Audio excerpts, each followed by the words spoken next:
Graphs of polar equations. In order to effectively graph polar equations, we need to look at a modified way to represent our coordinate system. So here we have our standard x-axis, y-axis, and we can graph rectangular coordinates easily in this system. However, if I try to graph angles here, or if I try to go a certain distance, r, from the origin here, this system is kind of difficult to do that. So what we do is we bring in sort of these concentric circles here with the polar axis, and then we can label our special angles like pi over 6, pi over 4, pi over 3, pi over 2, etc. And now we can use those concentric circles to go out a particular distance. So for example, if I want to graph the point 4 pi over 4, I first locate the angle pi over 4, and then from the pole here, we can go out a distance 1, 2, 3, 4 units. For something like the point 6, 5 pi over 6, I can go to the angle 5 pi over 6, and then just simply count out 1, 2, 3, 4, 5, 6 units. And so looking at this type of a coordinate graph will help us graph polar equations more easily. So in our first example, we would like to sketch the graph of the polar equation r equals 3. This is perhaps the simplest kind of polar equation that you can graph. And then we want to express the equation in rectangular coordinates. So r equals 3 means that the distance that the point must be from the pole is always 3 units. It does not matter what the angle theta is. So this, of course, defines a circle centered at the origin or centered at the pole with a radius of 3 units. Now, in order to get the rectangular equation, we simply take r equals 3. If you square both sides, you get r squared equals 9. And then we know that r squared is x squared plus y squared. And so we can rewrite this as x squared plus y squared is equal to 9. Next, we want to sketch the graph of the equation theta equals pi over 3. This is also very simple to graph. When theta equals pi over 3, notice that r is not in this equation. So r can actually be any value, including positive or negative or 0. Well, of course, if r is positive, then we're just going to get the line where theta equals pi over 3. If r is negative, we get the other side of that line. And if r equals 0, we get the pole itself. So this simply describes a line that goes through the origin or through the pole at a particular angle, theta. Now in rectangular coordinates, we can rewrite this as theta equals pi over 3. And if we take the tangent of both sides, we know that tangent of theta is y over x. That's a formula. And the tangent of pi over 3 is radical 3 over 1. And then if we simply cross multiply, we get y equals radical 3 times x. And that's the rectangular equation.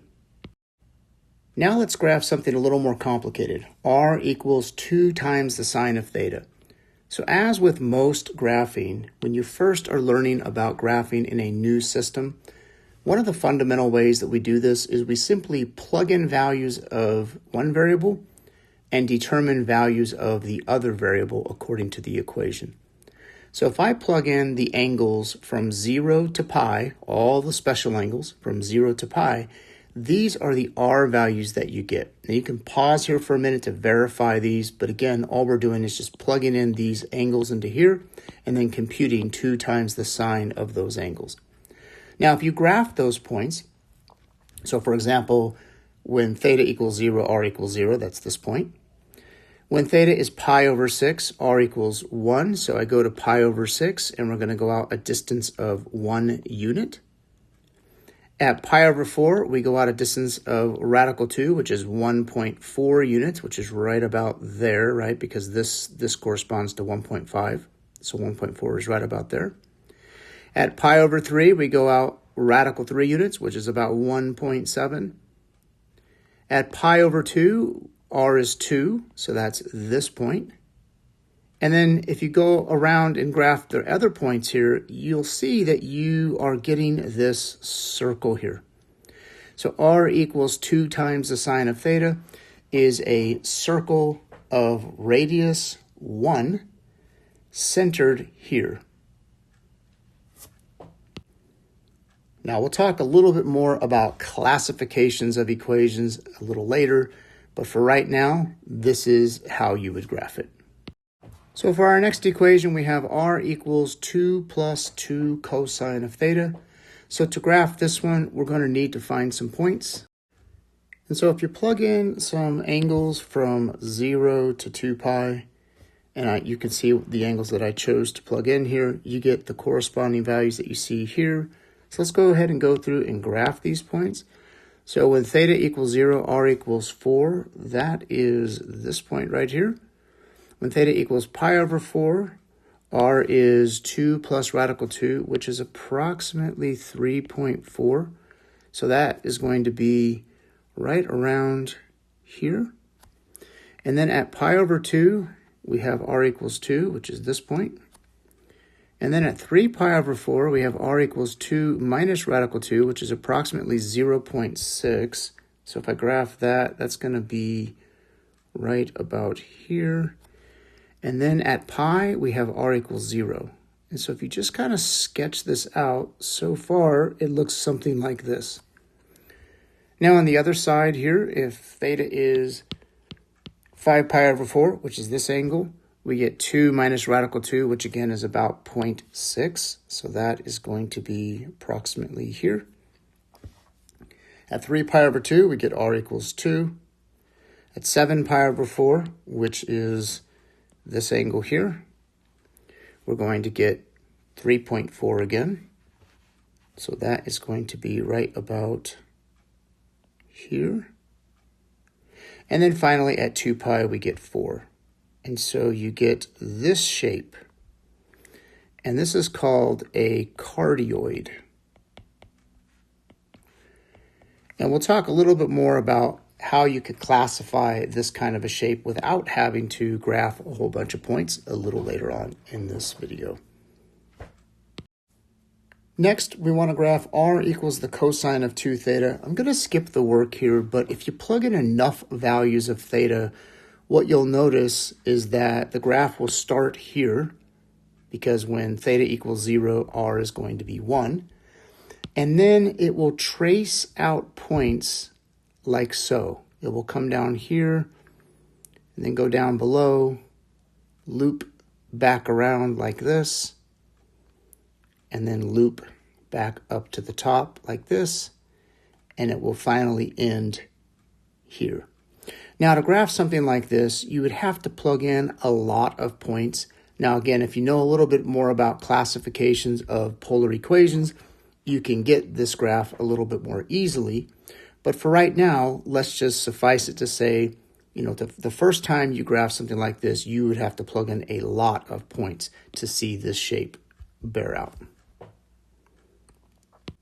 But one thing I want you to notice as you look at these kinds of graphs is that these types of graphs are very different from the graphs that you get from rectangular equations. And if you tried to describe this equation using rectangular coordinates, the equation would be extraordinarily complicated. But r equals the cosine of 2 theta is not a very complicated equation. So polar coordinates has advantages in some instances. You can also test for symmetry when you're graphing a polar equation.